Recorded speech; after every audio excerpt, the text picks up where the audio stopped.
ये क्या हो रहा है मेरे साथ? क्यों मैं बार बार उसी के बारे में सोच रहा हूँ? किसी भी काम में मेरा दिल क्यों नहीं लग रहा? हर वक्त उसी का चेहरा आंखों के सामने घूम रहा है। कहीं मुझे प्यार तो नहीं हो गया? क्या बात है सुधीर, किन ख्यालों में खोए हो? कहीं इश्क विश्क का चक्कर तो नहीं? हाँ पंकज, मुझे भी अब ऐसा ही लग रहा है। शायद मुझे इश्क हो गया है। वो तो मैं तुम्हें देखते ही समझ गया था। इश्क का चक्कर है बाबू मसाए। ओए राजू, प्यार ना करियो, करियो दिल टूट जाता है। तो कैसा दोस्त है? मेरी परेशानी सुलझाने के बजाय मेरा मजाक बना रहा है। अच्छा ठीक है बाबा, अब तो अपनी परेशानी तो बता। तुझे तो पता है कि पिछले महीने मैं अपनी बहन की शादी में गया था।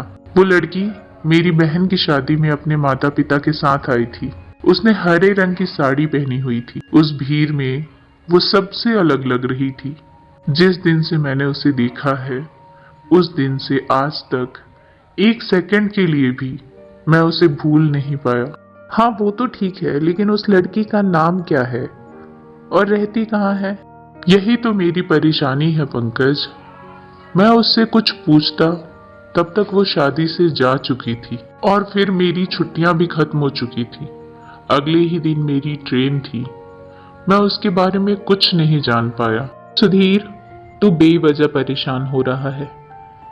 अगली छुट्टी में गांव जाकर तू उसका पता लगा लेना। चल अब बहुत रात हो चुकी है, सो जा।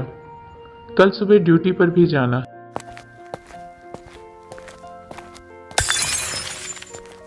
तू मेरे दिल का हाल नहीं समझ सकता पंकज।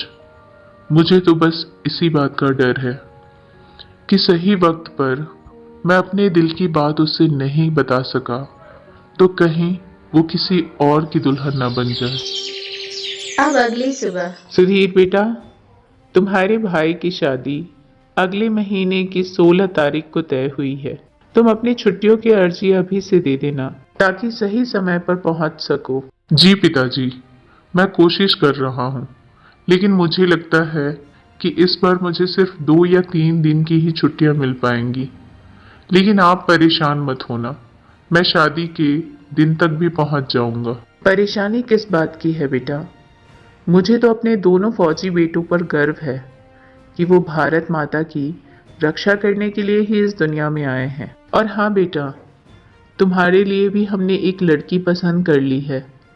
तुम आकर एक बार उसे देख सुन लो तो बात आगे बढ़ेगी। पिताजी, आप रवि भैया की शादी धूमधाम से करिए। मुझे अभी शादी नहीं करनी, मैं थोड़ा समय लेना चाहता हूँ। ठीक है बेटा, जैसी तुम्हारी मर्जी। फिर क्या था, अब कुछ ही दिनों के बाद रवि के साथ नेहा की शादी होने वाली थी। नेहा बहुत सुंदर और संस्कारी लड़की थी।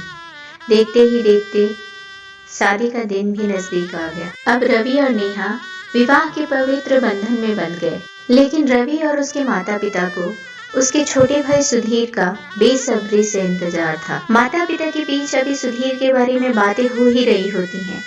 तभी सुधीर वहां आ जाता है। प्रणाम माँ। प्रणाम पिताजी, देखिए मैं आ गया। तुम्हारी उम्र बहुत लंबी है बेटा। हम अभी अभी तुम्हारे बारे में ही सोच रहे थे।